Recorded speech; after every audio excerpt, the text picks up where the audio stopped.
ఆశీర్వాదం చూద్దాం. 2 వారాలు ఏం చూసాం మనం? శాపాలను చూసాం. ఈ వారం ఏం చూడబోతున్నాం? ఇప్పుడు అందరూ హ్యాపీగా ఉంటారు అన్నమాట. లాస్ట్ 2 వారాలు కడిగిసాడు నేను బాగా సర్పక్షలు 2 షో పెట్టి శాపాలు అన్నారు, పాపం అన్నారు. ఓ ఈ వారం ఆశీర్వాదం మనకి 800 అనుకుంటున్నారు. హల్లెలూయా. 2 చేతులు ఉన్నాయా? ఒక చేయి ఉందా? సరే, జాగ్రత్తగా ఉండండి. ఈ వాక్యం పొద్దున్న ప్రిపేర్ అవుతున్నా నాకు అర్థం కాలేదు. దేవుడు ఎందుకు బ్రో ఈ వాక్యం ఈ విధంగా చెప్పమన్నాను అంటే ఆన్సర్ రాలేదు. ఇక్కడ ఆరాధన చేస్తున్నాడు, ఆన్సర్ వచ్చింది నాకు. హల్లెలూయా. ఎందుకు చెప్పమన్నాడు? సరే, ఇది చెప్పమన్న ముందు దేవునిని ఆరాధన చేస్తే ఏ విధంగా ఆరాధన చేస్తే? దేవునికి ఇష్టమైన ఆరాధన చేస్తే, భయము భయభక్తులతో ఆరాధన చేస్తే వచ్చి ఒక ఆశీర్వాదం చూపించాలా? మీకు వచ్చి ఒక ఆశీర్వాదం చూపించాలా? ఎంతమంది ఇష్టపడుతున్నారు చూపించాలని తెలుసుకోవాలని? ఎవరి చేతులు అతుకున్నాను? అందరి చేతులు అయితే చెప్తాను. సరే, యెషయా గ్రంథం 65వ అధ్యాయం 24వ వచనం. యెషయా గ్రంథం 24. యెషయా గ్రంథం Isaiah chapter 65 and 24. యెషయా గ్రంథం తీసారు అందరూ? పేజ్ నెంబర్ చెప్పాలా? Page number చెప్పడమా?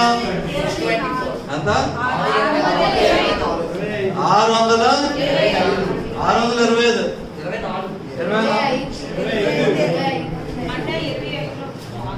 Okay okay. 2 పేజీలు పక్కన ఉంటే టెన్షన్ పడద్దు, తీర్థం అంతా 2 నిమిషాలు. 620 తీసారా?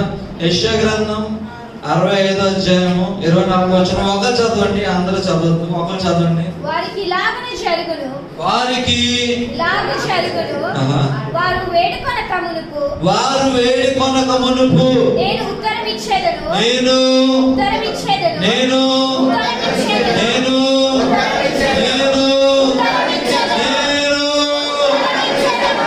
నెక్స్ట్, వారు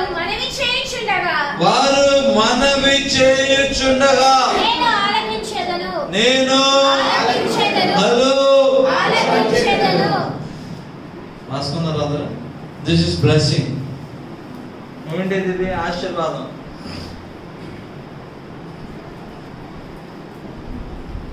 వారికి ఇలా జరుగుతుందంట. ఎలా జరుగుతుంది? వారు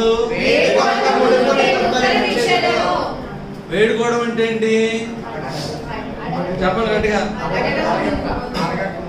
పదే వేడుకోవడం అంటే ఏంటి? ప్రాధాయపడడం.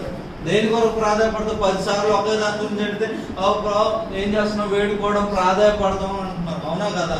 వాళ్ళు వేడుకోవడం ముందు ఏమొచ్చేస్తుందంట? హలో, పత్రం అంటే ఏంటి? చిన్నప్పుడు అనలపుల్లో రాసుకున్నాం, గుర్తుందా మీకు? పత్రం అని చెప్పి వచ్చేది అదనుకుంటున్నారు. ఏది? మళ్ళీ అనలపు పోస్ట్ కార్డులు అనుకుంటున్నారు. మళ్ళీ ఏంటి వస్తామంటే జవాబు, ఆన్సర్ రాబోతుంది. Before you ask. ఎప్పుడు? అడగక ముందే. అరే మీకు ఇంకా అర్థం కాదు. అర్థమైతే బయటకి ఏం చేయాలి? అడగక ముందే ఏమొస్తుందంట? ఒక జవాబు. దేని కొరకు నువ్వేదైతే ఆశించి అడగాలని అనుకుంటున్నావో అది అడగక ముందే నీకు ఒక జవాబు రాబోతుంది. దేని కొరకు నువ్వేదైతే ఆశపడుతున్నావో దాని నిమిత్తమే జవాబు రాబోతుంది. అరే చెప్పాలి గట్టిగా. ఏంటి ఈరోజు సామెత ఒకటి ఉంటుంది, లోకాచారం సామెత. ఇంకా వెంకటక్షమ సుమా వాక్యం నాకు అయిపోయింది అనుకుంటున్నాను. ప్రేయర్ కూడా చేయలేదు ఇంకా. సామెత ఏంటి చెప్పనా? అమ్మాయినా కానీ ఏంటంట? అడిగితే కానీ సొంత తల్లైనప్పటికి ఏం చేయదంట? ఏంటి? కానీ ఇక్కడ ఒక మాట చదువుతున్నాం, నువ్వు అడగక ముందే. మీకు ఇంకా అర్థం కావట్లేదండి, మీకు అర్థం కావట్లేదు. ఎందుకు తెలుసా? వినండి. నువ్వు అడగక ముందే నీకు జవాబు రావాలంటే నీ అవసరతని ఎరిగి ఉండాలి. దేని పడుతుందని జవాబు వస్తే దీన్నే జవాబు అంటారా? ఫర్ ఎగ్జాంపుల్, ఓకే 100 రూపాయలు కావాలి మీకు. ఓకే, 100 రూపాయలు కావాలని నువ్వు అడగక ముందే నీకు 100 రూపాయలు తెచ్చి ఇచ్చారంటే అర్థం ఏంటి? నీకు 100 రూపాయలు కావాలని ఆయన ఎరిగి ఉన్నాడు. నువ్వు అడగక ముందే నీకు ఉత్తరం రాబోతున్నాడు. నీ ప్రతి అవసరత ఆయన ఎరిగి ఉన్నాడు. హలో, ఎక్కడ? నీవు నోరు తెరిచి అడగక ముందే నిన్ను చూస్తుండగానే నీ స్థితిగతిని బట్టి, నీ పరిస్థితిని బట్టి, నీ జీవితాన్ని బట్టి నీకేమి కావాలో ఎరిగి ఉండడమే కాదు, కానీ దాని నిమిత్తమే ఒక జవాబు పంపించడానికి, ఆన్సర్ పంపించడానికి ఆయన కార్యం చేయాలని ఇష్టపడుతున్నాడు. అర్థమైంది ఇప్పటికైనా? 100 రూపాయలు తప్పు ఉందండి, 1,00,000 రూపాయలు తప్పు అన్నాను అనుకుంటున్నారా? ఎగ్జాంపుల్ అండి.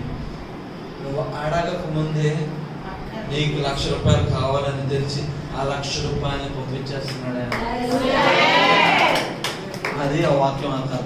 అబ్బా, సగమే చూసారు, ఇంకా ఎక్కువ సగం ఉంది. చదవండి. నెక్స్ట్ ఏంటంట? వారు మనవి చేయించుండగా నేను ఆలకించెదను. హలో హలో హలో, వాళ్ళు ఇప్పుడు ఏం చేస్తున్నారంట? ఏం చేస్తున్నారంట? ఏం చేస్తున్నారు? మనకి ఇప్పుడు డౌట్, ఎంతమంది డౌట్ వస్తున్నారు? ఫస్ట్ దానికి రెండో దానికి డిఫరెన్స్ ఏంటి? ఫస్ట్ ఏమని రాబడింది? అడగకుండానే జవాబు వచ్చింది. రెండోది ఏంటి? అరే, ప్రతిదీ అడగకుండా జవాబు పొందుకుంటే మరి కొన్ని అడుగుతుండగా జవాబు రావడం ఏంటి? అర్థమైందా? హలో, చేపల కలిసి పడుకుని పోతున్నారా? ఇక్కడ ఉన్నారు. ఫస్ట్ ఏంటంట? అక్కడ మంచి పదం రాబట్టి, ఏ పదం రాబట్టి? సారీ ఏంటి? రిపీటెడ్ గా నువ్వు వేడుకోవడం, ప్రాధాయపడడం. నీకు దేనికోసం ప్రాధాయపడతావు?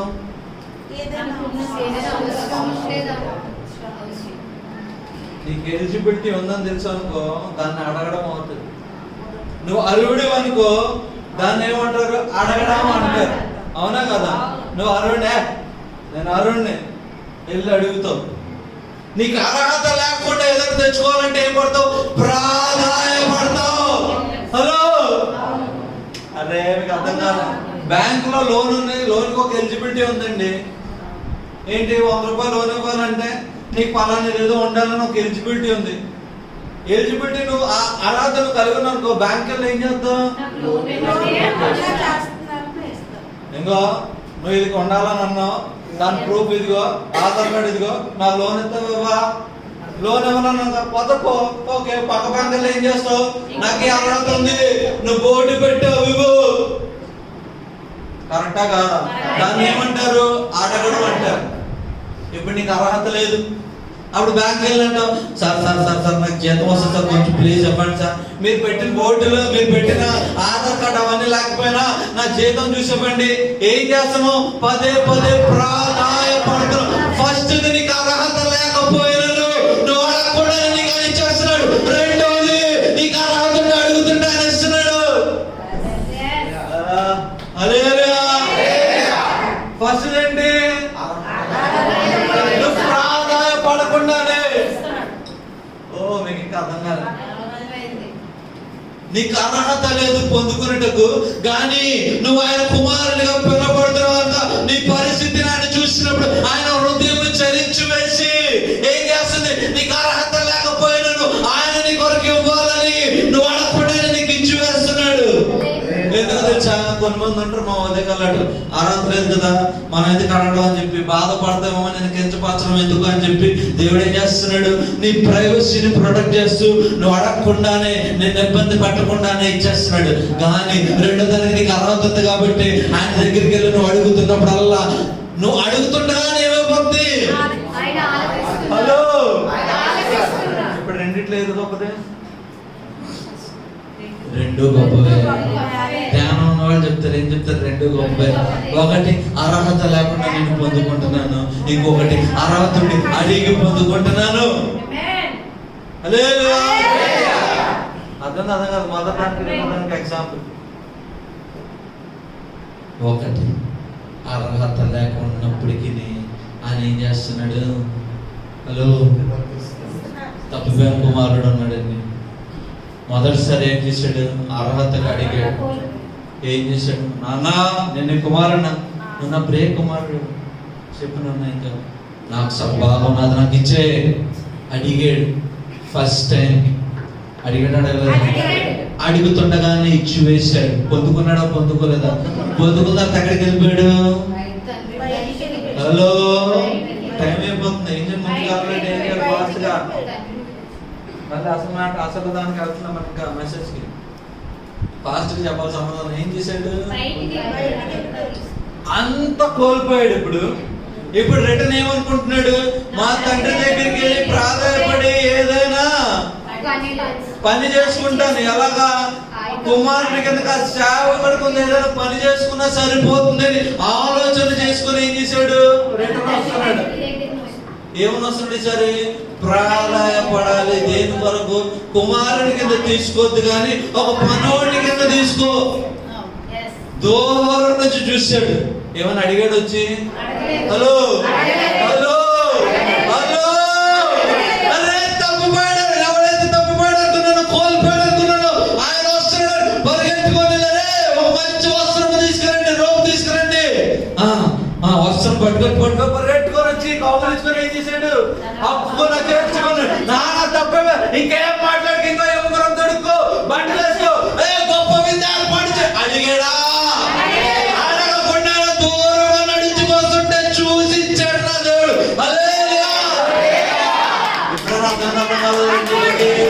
అర్థమైంది.